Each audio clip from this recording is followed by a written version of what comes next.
बिस्मिल्लाहिर्रहमानिर्रहीम। अस्सलाम वालेकुम स्टूडेंट्स।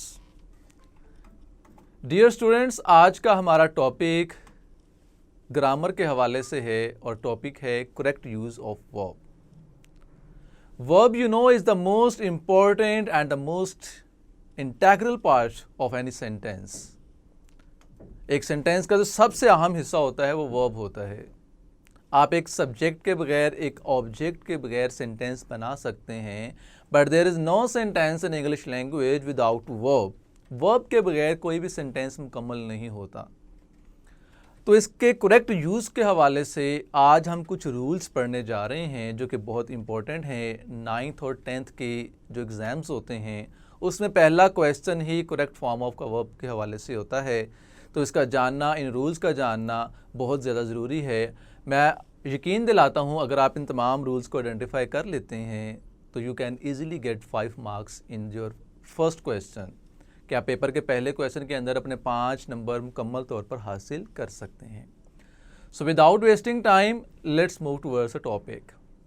फर्स्ट थिंग इसके बारे में क्या है, सब्जेक्ट वर्ब एग्रीमेंट।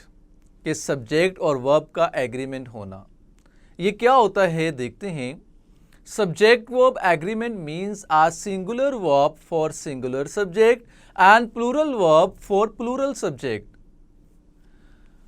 मीन्स क्या है कि सिंगुलर वर्ब जो होता है वो सिंगुलर सब्जेक्ट के लिए आता है और प्लूरल वर्ब जो होता है वो प्लूरल वर्ब के लिए आता है। कैसे, कुछ एग्जांपल्स को देखते हैं।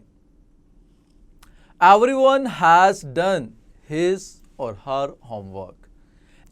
Anyone, everybody, anybody, never, of, every, all, ये जो होते हैं ये हमेशा अपने साथ सिंगुलर सब्जेक्ट को यूज़ करते हैं और इनके आगे जो प्रोनाउन आता है वो भी हमेशा सिंगुलर इस्तेमाल किया जाता है। तो एवरीबॉडी या एवरीवन होगा तो आगे हम सिंगुलर को ही इस्तेमाल करेंगे, जैसे कि यहाँ पे हमने हैज़ का इस्तेमाल किया। एवरीवन हैज़ डन हिज और हर होमवर्क। इसी तरह से समबॉडी, इसके साथ भी हम सिंगुलर ही इस्तेमाल करेंगे। somebody has left his purse। Sentence number 3 है आगे, some of the beads are missing। अब some का मतलब होता है कुछ, तो ये प्लूरल फॉर्म लेगा, some of the beads are missing। अब यहां पर कुछ इनकरेक्ट सेंटेंसेस दिए गए हैं जिनको हमने करेक्ट करना है सब्जेक्ट वर्ब एग्रीमेंट के अकॉर्डिंग। सेंटेंस हमारे पास मौजूद है, आई इज़ आ बॉय, तो you know we use am with I, तो सेंटेंस ठीक होगा, आई एम अ बॉय। फिर है ही वर अ टीचर, तो ही सिंगुलर होता है, इसके साथ हम वर्ब भी सिंगुलर इस्तेमाल करेंगे जो कि यहाँ पर गलत इस्तेमाल किया गया है, वर इस्तेमाल किया गया है, तो राइट होगा he was a teacher. You am a girl, तो यू के साथ एम इस्तेमाल नहीं होता बल्कि आर इस्तेमाल किया जाता है, you are a girl. We was friends, we plural होता है, प्लूरल के साथ हम वर लगाते हैं, तो राइट ऑप्शन होगा वी वर फ्रेंड्स। तो ये पहली चीज़ थी हमारे सब्जेक्ट वर्ब एग्रीमेंट के हवाले से कि सिंगुलर सब्जेक्ट के साथ सिंगुलर वर्ब लगाना है, प्लूरल के साथ हमने प्लूरल वर्ब इस्तेमाल करना होता है। नेक्स्ट जो रूल है वो है correct use of simple present और प्रेजेंट इंडेफिनिट टेंस। कि प्रेजेंट इंडेफिनिट टेंस को आपने किस तरह से इस्तेमाल करना होता है। पहले हम इसकी फॉर्मेशन को पढ़ते हैं कि इसकी फॉर्मेशन क्या होती है। सबसे पहले आप सब्जेक्ट इस्तेमाल करते हैं और जो मेन चीज़ है इसके अंदर कि आपने फर्स्ट फॉर्म इस्तेमाल करना होती है, देन आप ऑब्जेक्ट इस्तेमाल करते हैं। ये मैंने प्रेजेंट इंडेफिनिट का आपको स्ट्रक्चर भी बता दिया। यहाँ पर आपके टेंसेस भी रिवाइज हो जाएंगे और यहाँ पर आपको पता भी चलेगा कि आपने कौन सी फॉर्म इस्तेमाल करना होती है। तो प्रेजेंट इंडेफिनिट आपको पता है आप फर्स्ट फॉर्म का इस्तेमाल करते हैं। जब ये नेगेटिव होता है तो फिर आप सब्जेक्ट प्लस डू डज कर देते हैं, साथ में नोट लगा देते हैं और उसके साथ वैसे ही फर्स्ट फॉर्म का इस्तेमाल होता है और देन आप ऑब्जेक्ट लगाते हैं। और इंट्रोगेटिव में क्या होगा कि डू डज स्टार्ट के ऊपर आ जाएगा, देन आप सब्जेक्ट इस्तेमाल करेंगे, फिर first form of the verb, then object और लास्ट पे क्वेश्चन मार्क। ये तो इसका हो गया स्ट्रक्चर, इसकी फॉर्मेशन हमने देख ली। आप इसका इस्तेमाल कैसे करना होता है, इसके यूजेस क्या होते हैं। तो पहला यूज जो हमारे पास मौजूद है वो है यूज 1। हम पढ़ते हैं यूज 1 में क्या है, रिपीटेड एक्शंस। रिपीटेड एक्शन से क्या मुराद है कि use the simple present to express the ideas that an action is repeated और यूजुअल। बेसिकली प्रेजेंट इंडेफिनिट होता ही यही है कि जो काम बार बार रिपीट होता हो, जो काम एक दफ़ा ना हुआ हो बल्कि बार बार उसको एग्जीक्यूट किया जाता हो, वो काम, वो एक्शन हमारा प्रेजेंट इंडेफिनिट के अंदर आता है। For example, I play tennis. अब टेनिस खेलना उसका मामूल है, उसका यूजुअल वर्क है, उसका रिपीटेड एक्शन है, उसने एक दफ़ा नहीं खेलता। इस तरह से डज ही प्ले टेनिस, इसी तरह से she does not play tennis, या अब उसके नेगेटिव बना दिए गए, इंट्रोगेटिव बना दिया गया। एंड लास्ट वन है कि does the sun circle the earth, अब यहाँ पर उसका एक इंट्रोगेटिव बना दिया गया। तो ये आपने देखा प्रेजेंट इंडेफिनिट का एक यूज़ हमने पढ़ा कि रिपीटेड एक्शन। सेकंड है फैक्ट्स और जनरलाइजेशन, और you can say universal truth, कि जो हकीकतें होती हैं, ऐसे हकायक जिनसे हम इनकार नहीं कर सकते, ऐसे आलमगीर सच्चाइयाँ, ऐसे यूनिवर्सल ट्रूथ कि जिनकी हकीकत से इनकार नहीं किया जा सकता, उनका ताल्लुक भी प्रेजेंट इंडेफिनिट के साथ होता है। डेफिनेशन उसने बनाई है इसके हवाले से, वो क्या है कि the simple present tense can also indicate the speaker believes that a fact was true before, is true now and will be true in the future, कि एक ऐसी हकीकत, एक ऐसा सच जो कि पास्ट में भी सच था, आज भी वो वैसे ही सच है, और आने वाले फ्यूचर के वक्त के अंदर भी वो हमेशा सच्चा ही रहेगा। एग्जाम्पल के तौर पर हम देखते हैं कौन सी ऐसी बातें हो सकती हैं, जैसे the earth revolves around the sun, कि ज़मीन जो है वो सूर्य के गिर्द घूमती है, ये एक सच है, हकीकत है, इससे आप इनकार नहीं कर सकते। तो ऐसे सेंटेंसेस का ताल्लुक प्रेजेंट इंडेफिनिट से होता है। आपने फर्स्ट फॉर्म का इस्तेमाल किया और साथ में आपने एस और एस को भी एग्जीक्यूट किया। नेक्स्ट है the sun rises in the east, कि सूरज जो है वो मशरिक से तलू होता है। अब हकीकत है, इसे इनकार नहीं किया जा सकता। आपने फर्स्ट फॉर्म प्लस एस और एस का इस्तेमाल कर दिया। इसी तरह से नंबर 3 सेंटेंस में the sun sets in the west, same बात। और इसी तरह से birds do not like milk, के परिंदे जो हैं वो दूध को पसंद नहीं करते। हकीकत है, इसे इनकार नहीं किया जा सकता। जो चीज़ फैक्ट है वो फैक्ट है, उससे हम इनकार नहीं कर सकते। अब चूंकि उसका नेगेटिव बनाया गया था तो हमने डू नॉट का इस्तेमाल कर दिया और साथ में फर्स्ट फॉर्म हमने इस्तेमाल की। नंबर 3 रूल है scheduled events in the near future. कैसे कि speakers occasionally use simple present to talk about scheduled events in the near future, के नियर फ्यूचर के अंदर जो काम आपने स्केड्यूल किया हुआ है, आपने शेड्यूल बनाया हुआ है जिस चीज़ को, उसका ताल्लुक भी हमारा प्रेजेंट इंडेफिनिट के साथ ही होता है। एग्जाम्पल्स को हम पढ़ते हैं कि the train leaves tonight at 6 PM। इसी तरह से the party starts at 8 o'clock। तो यहाँ पर भी हमने इसको प्रेजेंट इंडेफिनिट में रखा, हमने फर्स्ट फॉर्म का इस्तेमाल किया। नेक्स्ट रूल नंबर 4 है describes acts that are habitual और यूजुअल। हमने जो पहला रूल पढ़ा था उससे मिलता जुलता है, यानी कि वो फिक्रात, वो चीज़ें जो हमारी हैबिट का हिस्सा हैं, हमारी आदत का हिस्सा बन चुकी हैं, जिनको हम यूजुअली करते हैं। Present indefinite tense is used to express general statements and to describe acts that are habitual और usual. For example, it rains in winter, ये एक हैबिचुअल एक्शन है, ये एक रिपीटेड एक्शन है, ठीक है। ये एक दफ़ा नहीं होती बल्कि हर मौसम सरमा के अंदर जो है वो बारिश होती है, तो इसका ताल्लुक भी प्रेजेंट इंडेफिनिट के साथ होगा। नेक्स्ट है they work hard all day, एक जनरल सी बात है, एक हैबिचुअल बात है।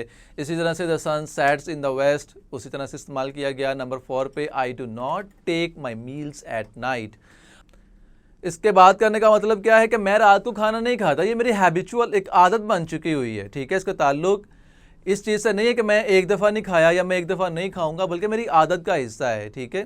तो इसका ताल्लुक भी प्रेजेंट इंडेफिनिट के साथ होगा। आप फर्स्ट फॉर्म का ही इस्तेमाल करेंगे, चूंकि ये नेगेटिव सेंटेंस है तो इसलिए हमने इसमें डू नॉट का इस्तेमाल कर दिया। नंबर 5 यूज़ है इसके बारे में। कुछ वर्ड्स हैं जिनको हम मॉडल वर्ब्स भी कहते हैं। ये मॉडल वर्ब्स हमेशा फर्स्ट फॉर्म लेते हैं। जिस फिक्रे के अंदर भी ये मॉडल वर्ब्स आएँ तो आपने यहाँ पर आंखें बंद करके आपने फर्स्ट फॉर्म के ऊपर आपने टिक लगा देना है।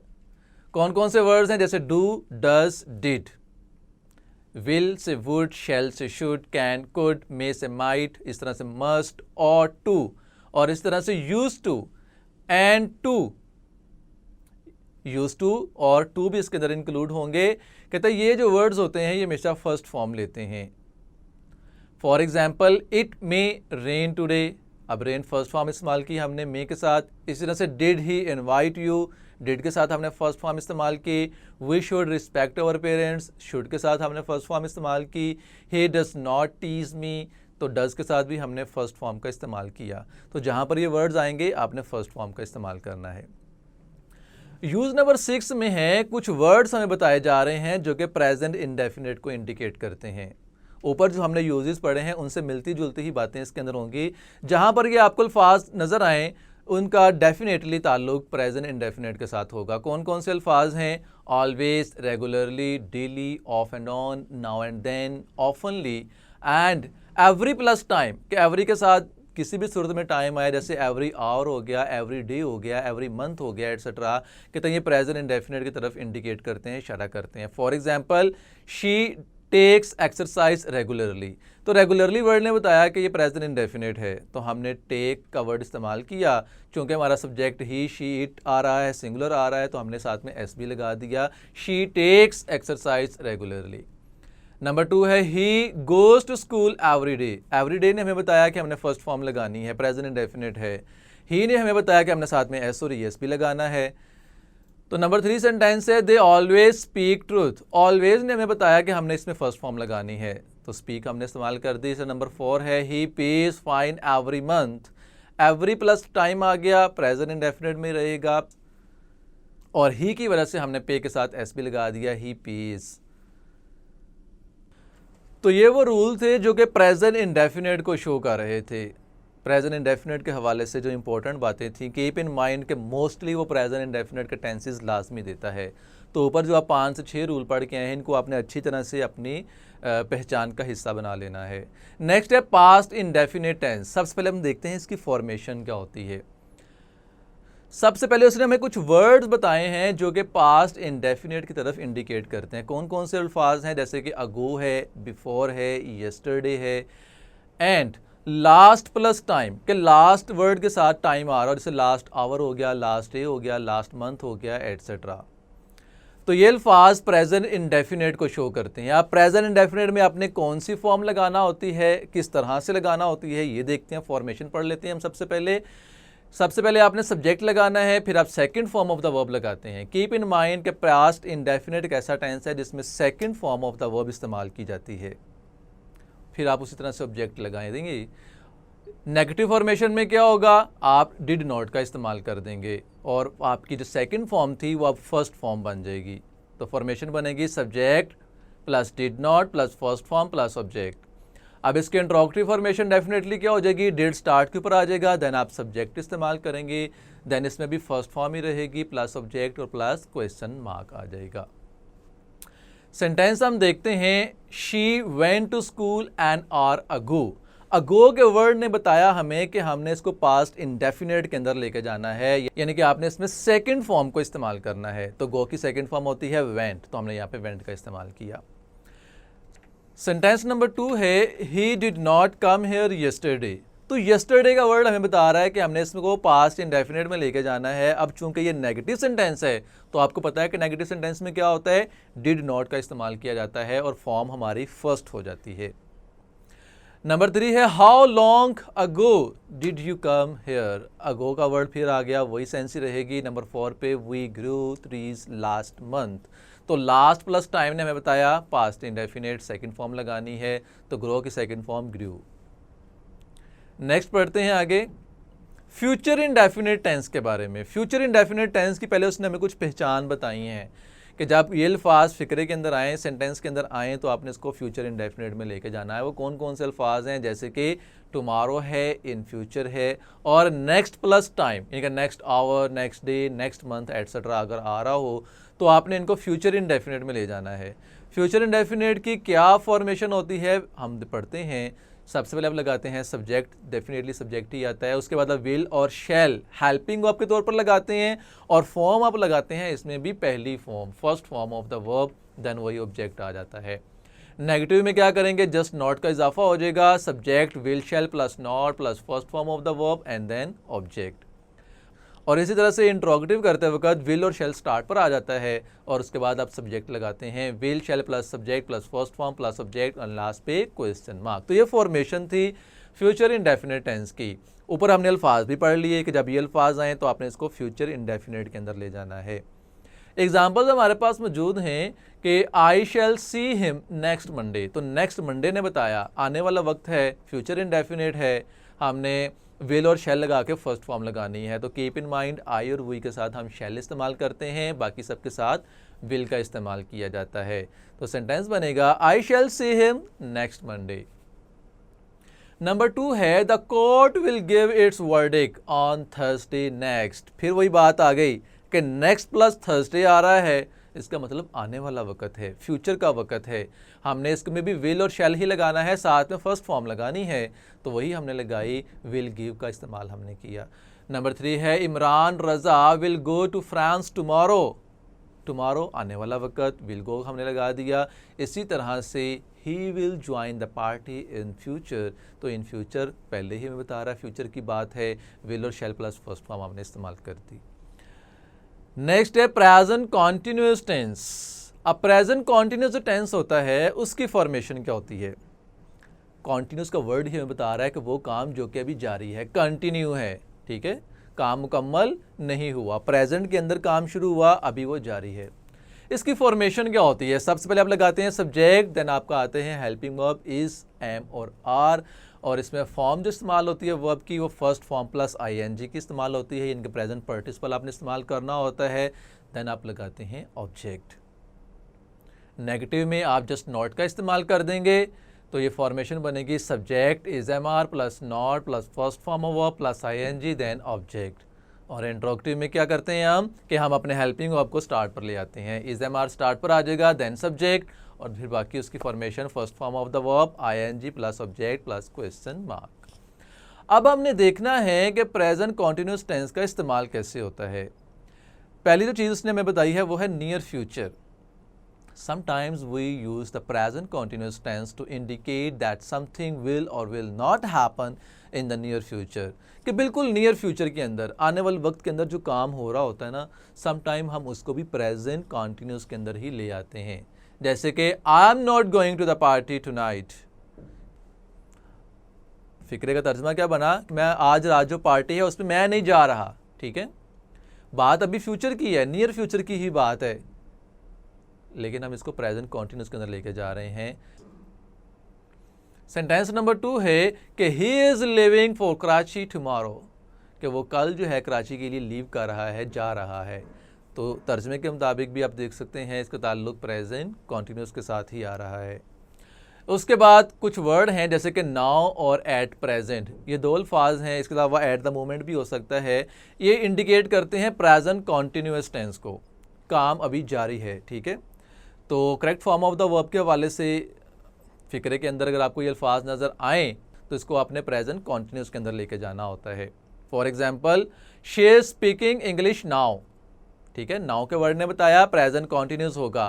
प्रेजेंट कॉन्टिन्यूस में आप पढ़ गए क्या लगाना है, इज, एम और आर, तो शी के साथ इज लगेगा। फिर आपने पढ़ा कि आपने फर्स्ट फॉर्म आईएनजी लगानी है, तो स्पीक के साथ आपने स्पीकिंग कर दिया।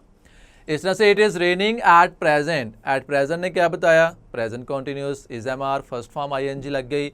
इस तरह से is the baby crying now, वही बात जो ऊपर हमने रिपीट की है। उसके बाद आएगा present perfect tense. Present perfect tense की पहचान क्या होती है, इसकी फॉर्मेशन क्या होती है, इसको हम पढ़ते हैं। फॉर्मेशन सबसे पहले पढ़ते हैं, इसमें आता है सब्जेक्ट, उसके बाद हैज़ और हैव हेल्पिंग वर्ब आते हैं, देन आप इसमें लगाते हैं थर्ड फॉर्म। परफेक्ट के तीनों सेंटेंसेस के अंदर थर्ड फॉर्म आती है, देन आप लगाते हैं ऑब्जेक्ट। नेगेटिव में नॉट लग जाएगा और इंट्रोगेटिव के अंदर हैज़ और हैव फिक्रे के स्टार्ट पर आ जाएंगे। तीनों ही फॉर्मेशन के अंदर आप थर्ड फॉर्म का इस्तेमाल करेंगे। अब कुछ अल्फाज हैं हमारे पास जो कि प्रेजेंट परफेक्ट को शो करते हैं। वो कौन कौन से अल्फाज हैं?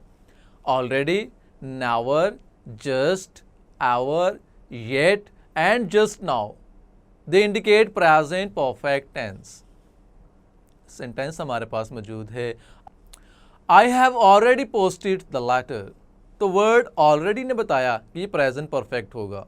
प्रेजेंट परफेक्ट में हैज़ और हैव लगा के थर्ड फॉर्म लगा दी हमने, I have already posted the letter. She has sent him back. Number 3 है the girl has written the story just now. Just now बता रहा है प्रेजेंट परफेक्ट है, हैज़ थर्ड फॉर्म लगा दी हमने किया। तो ये था प्रेजेंट परफेक्ट टेंस।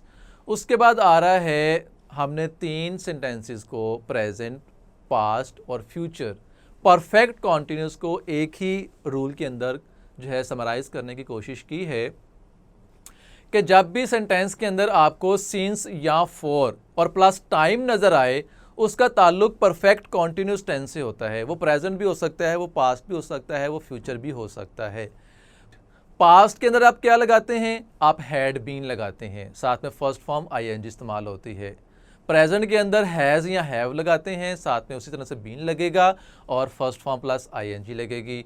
फ्यूचर के अंदर क्या होता है? विल या शेल लगता है, साथ में हैव लगता है और बीन लगता है और साथ में फर्स्ट फॉर्म विद आईएनजी, यानी कि फर्स्ट फॉर्म विद आईएनजी सभी में आएगी।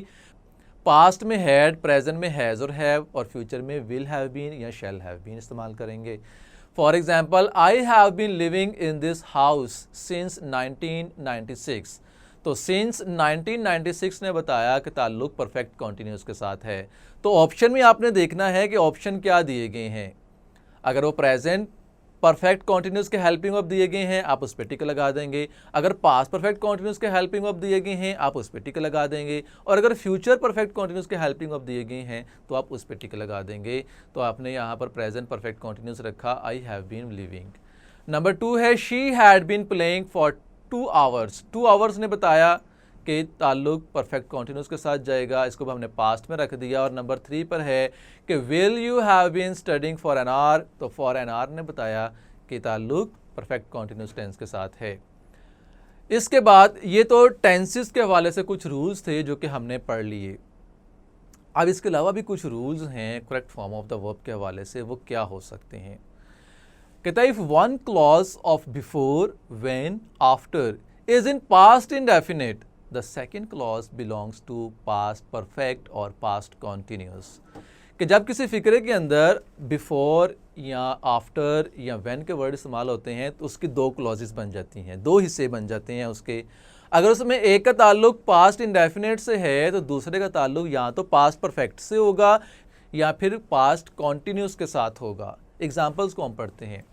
The sun was setting when I came late.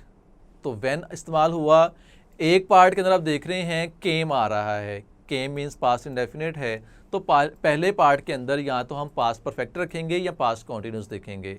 तो आपने 4 जो आपको ऑप्शन दी गई होंगी आपने वहाँ से टिक करना है कि क्या ऑप्शन दिए गए हैं। इस तरह से रिपीट। नंबर 2 है I was making tea when the door bell wrong.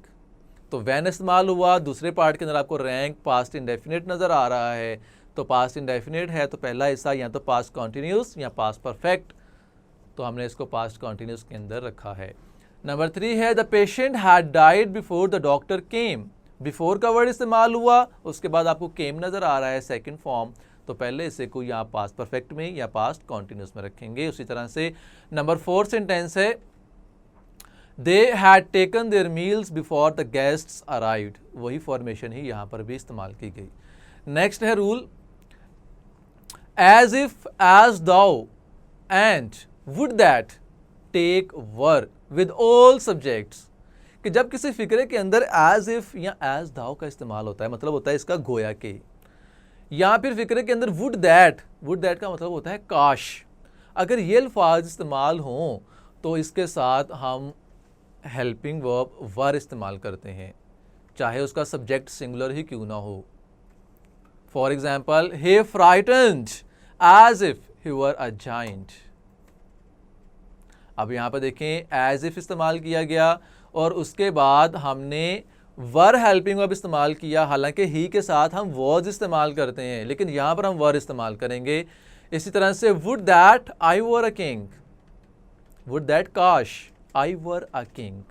अब आई के साथ हम नॉर्मली was इस्तेमाल करते हैं, लेकिन would that की वजह से हम यहाँ पर भी वर इस्तेमाल करेंगे। इस तरह से he ran as if ghosts were chasing him। तो as if के साथ हमने वर का ही इस्तेमाल किया, ghost के साथ वैसे भी प्लूरल फॉर्म ही इस्तेमाल होनी थी। नेक्स्ट जो रूल है इसके बारे में वो क्या है कि all imperative sentences start with first form of the verb. Imperative sentence कौन से होते हैं? जिसमें किसी चीज़ का हुक्म दिया जाता है, किसी चीज़ से मना किया जाता है। किसी चीज़ की रिक्वेस्ट की जाती है।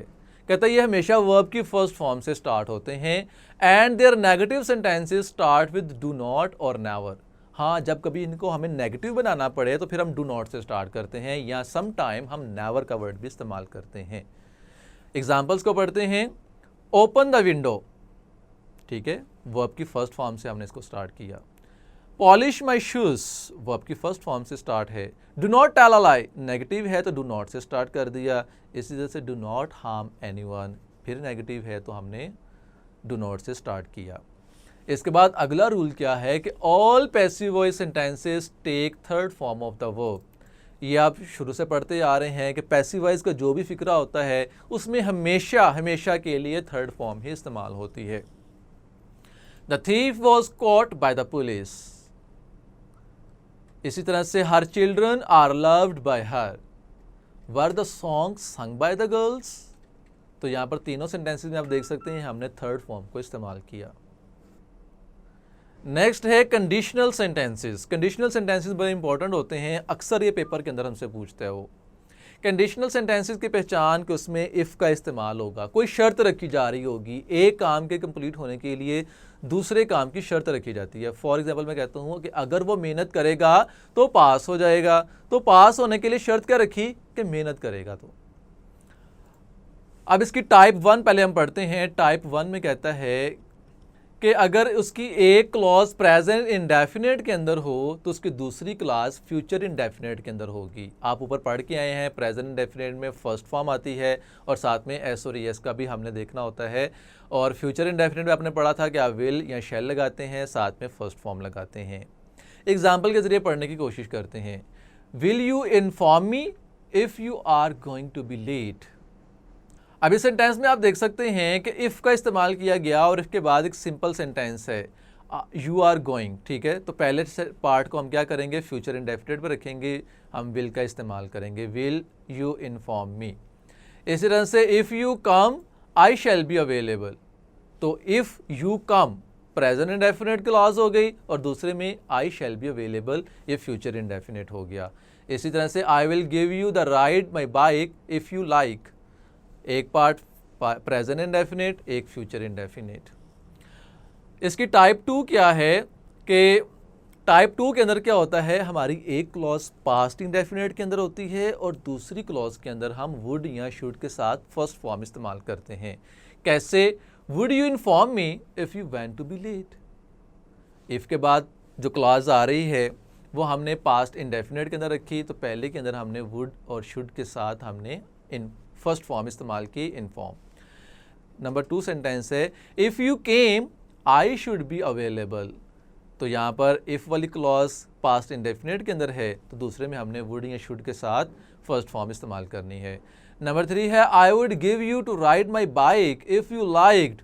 तो इफ़ वाले सेंटेंस में आप देख रहे हैं लाइक्ड सेकंड फॉर्म आ रही है पास्ट इंडेफिनिट, तो पहले के अंदर वुड या शुड के साथ फर्स्ट फॉर्म इस्तेमाल कर दिया आपने। टाइप 3 में क्या होता है कि आपका एक जो क्लॉज होती है वो पास्ट परफेक्ट में होती है, यानी कि आप उसमें हैड प्लस थर्ड फॉर्म लगाते हैं।